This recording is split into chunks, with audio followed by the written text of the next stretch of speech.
standard 10 in mathematics unit 2 we'll start to learn about polynomials lecture 1. Here the first topic is degree of polynomial, and the definition of the degree of a polynomial is the highest power of variable x in the polynomial is called a degree of the polynomial. To understand this concept, we'll take some examples. Here I have taken an polynomial, a polynomial, and let's write about its degree. So here in this polynomial the variable x has power 1. Variable x जो है उसका power 1 है, तो polynomial का degree होगा 1. Let's take another one. दूसरी एक polynomial लेती है जिसमें वेरिएबल x दो टर्म्स में हमने लिखा है. फर्स्ट टर्म में जो x है उसका पावर 2 है और दूसरे टर्म में जो x है उसका पावर 1 है. So in the first term the power of x is 2 and in the second term the power of x is 1. So the highest power is 2. Therefore the degree of the polynomial is 2. Let's take another example. So in this polynomial there are 3 terms which has variable x, and all of these 3 terms has different power of x. यहाँ पर 3 terms है जिसमें x variable हमें दिखता है और x variable का जो पावर है तीनों टर्म्स में अलग अलग है. फर्स्ट टर्म में x वेरिएबल का पावर 2 है, सेकेंड टर्म में x वेरिएबल का पावर क्यूब है और लास्ट टर्म में x वेरिएबल का पावर 1 है. तो हाईएस्ट पावर जो हुआ वो हुआ 3. तो degree of polynomial is 3. Now by the degree of polynomial we can define its type. उसके डिग्री से हम उसका प्रकार नक्की कर सकते हैं, तय कर सकते हैं.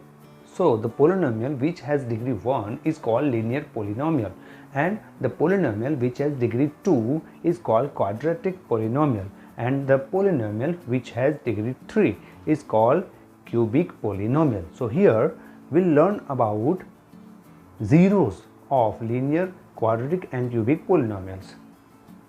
Now the second topic is zero of a polynomial, polynomial का zero. To understand the zero of a polynomial, let's understand what does it means by value of polynomial at x equals to particular value. तो polynomials के zero को समझने के लिए हम x की किसी एक वैल्यू के लिए पोलिनोमियल की वैल्यू क्या होती है उसे समझेंगे. If p of x is a polynomial in x, अगर p ऑफ x का कोई पोलिनोमियल है and k is a real number, k कोई रियल या इट मीन्स वास्तविक संख्या है, then the value obtained by replacing x by k is called value of p of x at x equals to k. तो x की जगह पर k रखने से पोलिनोमियल की जो वैल्यू मिलती है p ऑफ, उस वैल्यू को p ऑफ x की value x equals to k के लिए p ऑफ x की वैल्यू कहते हैं and is denoted by p of k, जिसको हम p ऑफ k से लिखते हैं. ठीक है. And if p of k equals to 0, मतलब k की वैल्यू के लिए पोलिनोमियल की वैल्यू अगर 0 होती है then k is said to be 0 of the polynomial p of x. तो k को x इक्वल्स टू k को पोलिनोमियल का 0 कहते हैं. To understand this let's take an example. इसे समझने के लिए एक एग्जाम्पल लेते हैं. मैंने यहाँ एक पोलिनोमियल लिखी है p of x equals to 2x minus 6 and now I will replace x by 3. अब x को मैं 3 से रिप्लेस करूँगा. इट मीन्स x की वैल्यू में 3 लिखूँगा पोलिनोमियल के अंदर and it is denoted by p of 3, जिसको मैं p ऑफ 3 से प्रेजेंट करूँगा. p of 3 it means polynomial की x इक्वल्स टू 3 के लिए वैल्यू होती है और मैंने 2x में x के प्लेस पर 3 को रिप्लेस कर दिया है. अभी उसका वैल्यू क्या होता है 2 3 जा 6 और सेकेंड टर्म में भी 6 था तो 6 minus 6 0. So we got here 0. So for x equals to 3 it means at x equals to 3 the p of value of p of x and that is p of 3 and that is 0. x equals to 3 के लिए polynomial की value p of 3 है जो 0 है, तो x equals to 3 को polynomial का 0 कहेंगे. और यहाँ पर जो एग्जांपल मैंने लिया था वो लीनियर पोलिनोमियल का था 2x माइनस 6, जिसका पावर x का पावर 1 है. Degree therefore the degree of the polynomial is called is 1 and therefore the polynomial is linear polynomial. यहाँ पर पोलिनोमियल का डिग्री 1 था इसलिए वो लीनियर पोलिनोमियल है. Now the question types which can be asked in exams for 1 marks.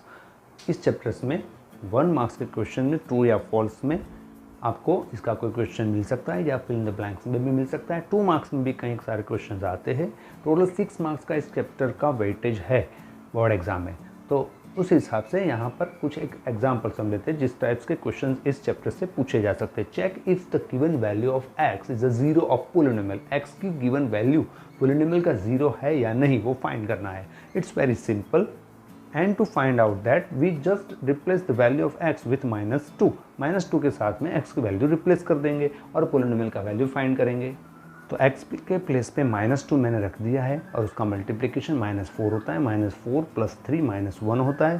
So the value we got for -2 is not 0, वो 0 नहीं है। Therefore x - 2 is not the 0 of the polynomial p of x। एक और question लेते हैं। p of x = x² + 6x + 5 and x = -3 है। तो x = -3 polynomial का 0 है या नहीं वो हमें फाइंड करना है। तो क्या करेंगे, हम x को रिप्लेस करेंगे -3 से और पोलिनोमियल का वैल्यू फाइंड करेंगे। -3 का स्क्वायर जब पावर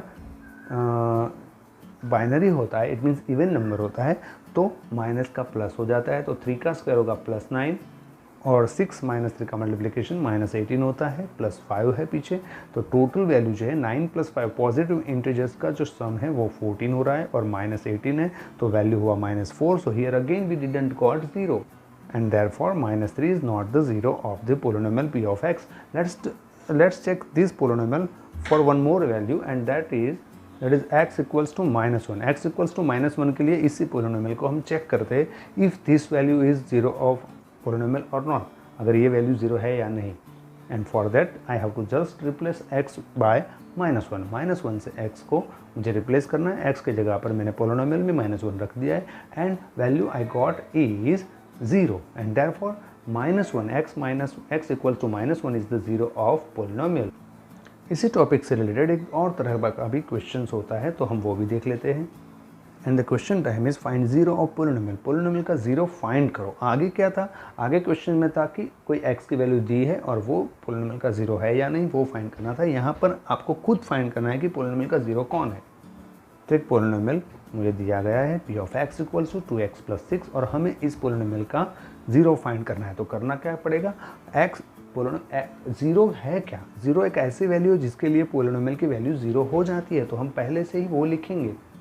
इट मीन्स हमें 0 फाइंड करना है, तो हम p ऑफ x = 0 लिखेंगे। पोलिनोमियल = 0 है ऐसा लिखेंगे और पोलिनोमियल की जगह पर हम लिखेंगे पोलिनोमियल का जो पोलिनोमियल था वो 2x + 6 = 0। अब यहाँ पर हम x की वैल्यू फाइंड करेंगे सिंप्लीफिकेशन से। तो पहले तो +6 जो लेफ्ट साइड में है वो माइनस हो जाएगा, राइट साइड में जाएगा।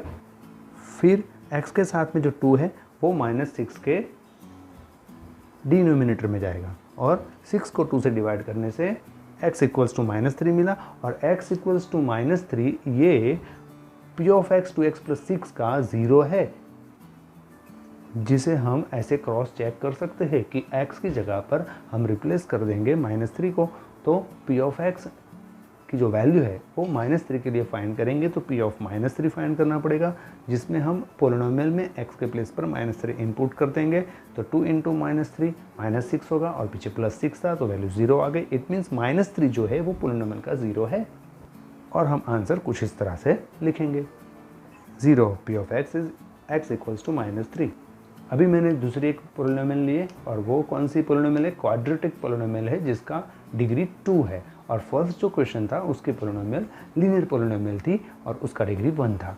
तो क्वाड्रेटिक पोलिनोमियल का 0 फाइंड करने के लिए सिस्टम तो सेम ही है। इट मीन्स आपको p ऑफ x पोलिनोमियल = 0 लिखना रहता है और अब आप पोलिनोमियल =0 लिखेंगे। x² + 5x + 6 = 0 और एक क्वाड्रेटिक इक्वेशन है, तो क्वाड्रेटिक पोलिनोमियल जो होता है उसका फैक्टराइजेशन हम डिवाइडेशन मेथड से करते हैं। तो मैंने जो मिडिल टर्म है उसको डिवाइड किया है 3 + 2 में, और 3 + 2 कौन है, 3 and 2 कौन है, तो 3 and 2 6 के फैक्टर्स है। तो 6 के ऐसे फैक्टर फाइंड करो कि जिसका सम 5 होता है। तो ये मेथड हम डिवाइड एंड रूल वाला जो मेथड है वो 9th स्टैंडर्ड में पढ़ चुके हैं और आगे एक और नेक्स्ट लेक्चर में लूँगा मैं, उसका वीडियो भी आएगा जिसमें आप ये क्वाड्रेटिक पोलिनोमियल्स के अलग अलग तरह के जो फैक्टराइजेशन मेथड्स है वो मैं रिपीट कराऊंगा। तो यहाँ पर 6 के ऐसे फैक्टर्स कि जिसका सम 5 होता है वो होते हैं 3 + 2 मिडिल टर्म ओपन करने से, मिडिल ब्रैकेट ओपन करने से 3x प्लस 2x मिलेगा। हमें करना ये है कि हमें ये पोलिनोमियल, क्वाड्रेटिक पोलिनोमियल का फैक्टराइजेशन करना है। तो फर्स्ट टू टर्म्स और सेकेंड टू टर्म्स, हमने टोटल 4 टर्म्स को ये first two terms second two terms में डिवाइड कर दिया। फर्स्ट टू टर्म्स में से x कॉमन निकलेगा तो x प्लस 3 ब्रैकेट में मिलेगा, और बाकी की जो 2 टर्म्स है उसमें से 2 कॉमन निकलेगा तो ब्रैकेट में x प्लस 3 बचेगा। और अभी दोनों ब्रैकेट में से x प्लस 3 हमने कॉमन ले लिया है तो दूसरे ब्रैकेट में x प्लस 2 रहेगा। और ये हो गए फैक्टर्स, पोलिनोमियल के फैक्टर्स है। अभी 2 फैक्टर्स का मल्टीप्लिकेशन का वैल्यू हमें 0 दिख रहा है, तो मतलब होता है कि दोनों में से कोई एक फैक्टर की वैल्यू 0 है या फिर दोनों की वैल्यू 0 है। इसीलिए हम फर्स्ट फैक्टर इक्वल्स टू भी 0 लिख सकते हैं या फिर सेकंड फैक्टर इक्वल्स टू 0 लिखेंगे। फर्स्ट फैक्टर इक्वल्स टू 0 लिखने से x प्लस 3 की वैल्यू 0 होती है, जहाँ पर x फाइंड करने के लिए 3 को लेफ्ट हैंड साइड में ले जाते हैं तो वो माइनस हो जाता है, तो x की वैल्यू -3 मिली। एंड फॉर x प्लस 2 में +2 को राइट हैंड साइड में ले जाते हैं तो we get x equals to -2। So here -3 and -2, these two values we got, these two values are the zeros of the polynomial and you can cross check it। आप दोनों value को polynomial के अंदर x के place पर replace करके देख सकते हैं। तो मैंने यहाँ पर x के दोनों वैल्यू को x में रिप्लेस किया है, तो दोनों time 2 times I get 0 for the value of x equals to n minus 3 and x equals to -2, and therefore we can say that -3 and -2 are zeros of the polynomial. So I can write the answer in this way: -3 and -2 are zeros of p of x. The same way we can find zeros of different polynomials by writing 0 in against of the polynomial. Polynomial के सामने 0 रखना है और then make factors of the polynomial, और factors करने हैं और factors equals to 0 लिख के हम x की वैल्यूज़ फाइंड कर सकते हैं जो कि पोलिनोमियल्स के 0 है। नेक्स्ट लेक्चर में मैं आपको फैक्टराइजेशन के लिए थोड़ा डिटेल नॉलेज दूंगा। हेलो स्टूडेंट्स, यूनिट 2 के लेक्चर 2 में आज हम फैक्टराइजेशन के बारे में थोड़ा डिटेल में समझेंगे, रिवाइज करेंगे। एक्चुअली हम 9 तक के सारे जो टॉपिक्स है वो रिवाइज कर चुके हैं। तो मैंने एक पोलिनोमियल लिया है 4x² - 9, जो कि हमें इसका फैक्टराइजेशन करना है परफेक्ट स्क्वायर सब्सट्रैक्शन मेथड से। और इसका फॉर्मूला अगर आपको याद है तो a² - b² equals to a - b a + b। यहाँ पर जो पोलिनोमियल मैंने लिखा है जिसकी जो टर्म्स है 4x² एंड -9, तो दोनों स्क्वायर है, परफेक्ट स्क्वायर है। किसके स्क्वायर से? तो 4x² जो है वो 2x का स्क्वायर है और 9 जो है वो 3 का स्क्वायर है। तो हमें यहाँ पर जो फॉर्मूला दिख रहा है, जो प्रेजेंटेशन दिख रहा है वो a² - b² के फॉर्म का दिख रहा है, उसी फॉर्मेट में दिख रहा है। तो फैक्टराइजेशन भी उसी तरह से होगा, a - b a + b। और यहाँ पर जो फॉर्मूला है उसमें a² - b² था तो a - b a + b है। यहाँ पर हमारा जो पोलिनोमियल है उसमें 2x² - 3² है, तो 2x - 3 एंड 2x + 3 ये उसका फैक्टर्स होगा। दूसरा एक क्वेश्चन लेते हैं, p of x equal to 8x² - 18। कभी भी कोई भी क्वेश्चन आपको फैक्टराइजेशन करना है, किसी भी पोलिनोमियल का फैक्टराइजेशन करना है, तो सबसे पहले ये देख लेना है कि सारे टर्म्स में से कोई नंबर, कोई रियल नंबर कॉमन निकल रहा है कि नहीं। और यहाँ पर जो मैंने लिखा है 8x² - 18, दोनों टर्म्स में से 2 कॉमन फैक्टर है जो कॉमन निकल रहा है। तो 2 कॉमन फैक्टर जिसका प्रेजेंटेशन मैंने राइट हैंड साइड में थोड़ा दिया है कि 8x² - 18, तो 8x² इक्वल्स टू 2 × 4x² और 18 इट मीन्स 2 × 9, तो 2 कॉमन फैक्टर हुआ। 2 को मैंने कॉमन ले लिया तो 4x² - 18 मुझे ब्रैकेट में मिला, 4x² - 9 हमें ब्रैकेट में मिलता है। और जिसका फैक्टराइजेशन हमने आगे अभी फर्स्ट क्वेश्चन में किया उसी तरह से a² - b² से होगा।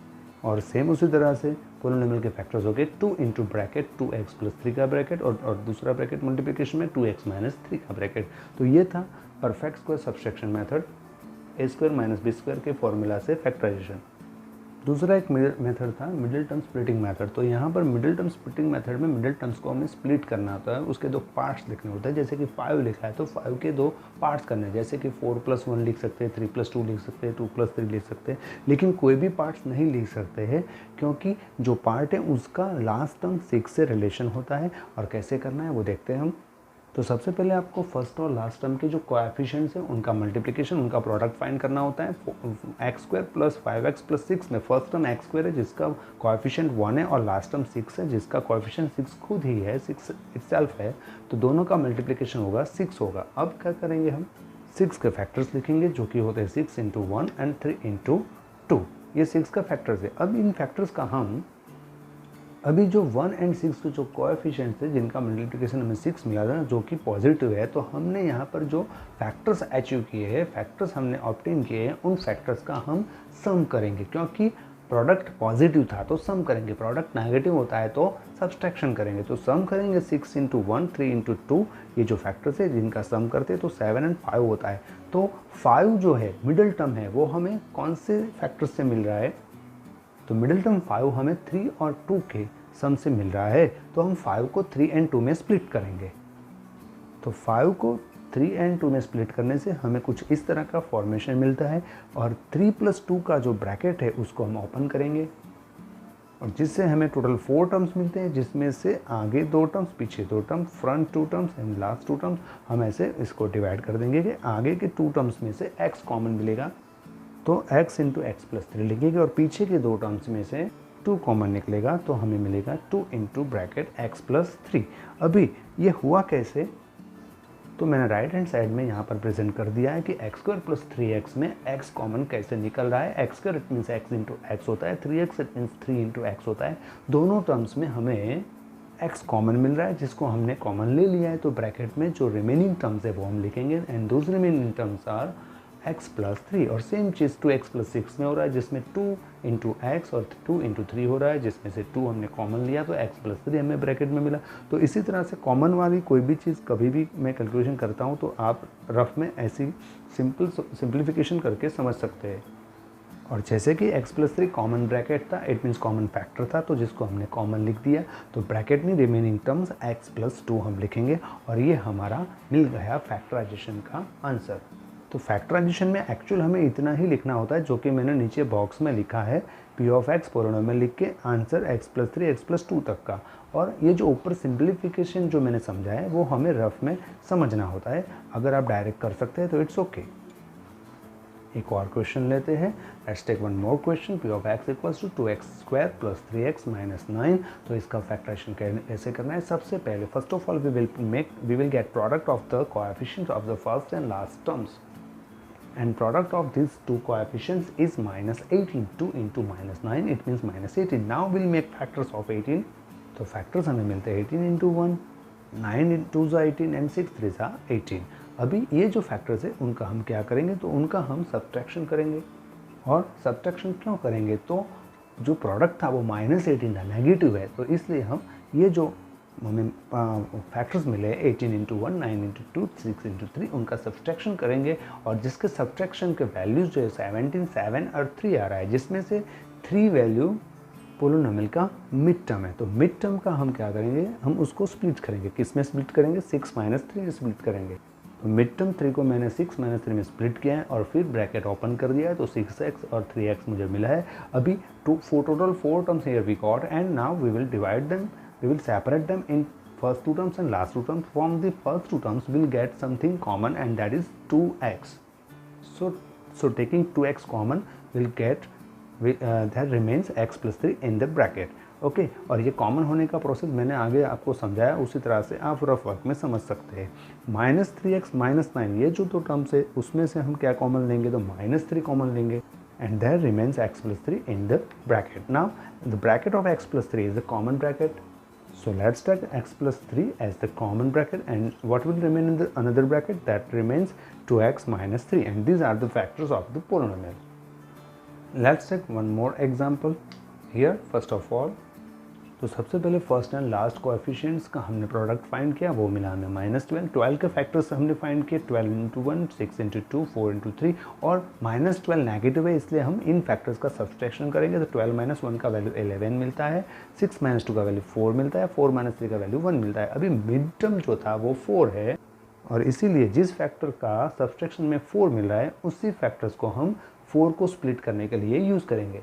तो 4 को स्प्लिट करने के लिए मैंने 6 - 2 फैक्टर्स यहाँ पर यूज़ कर लिए हैं। अभी ब्रैकेट को ओपन करेंगे तो हमें मिलेगा 3x² - 6x + 2x - 4 और ये जो 4 terms whatever 4 terms we got will divide them into 2 parts, first 2 terms and the last 2 terms.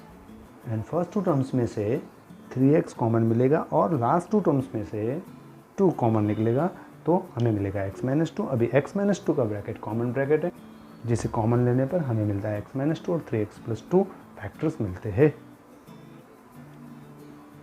Practice के लिए मैंने फैक्टराइज और फाइंड ज़ीरो के लिए कुछ क्वेश्चंस यहाँ पर लिखे। वीडियो पॉज करके क्वेश्चन लिख ले, सॉल्व कर ले और प्रैक्टिस करें। नेक्स्ट लेक्चर में हम ये ज़ीरोज़ और उनके कोएफिशिएंट्स के बीच के रिलेशन के बारे में समझेंगे।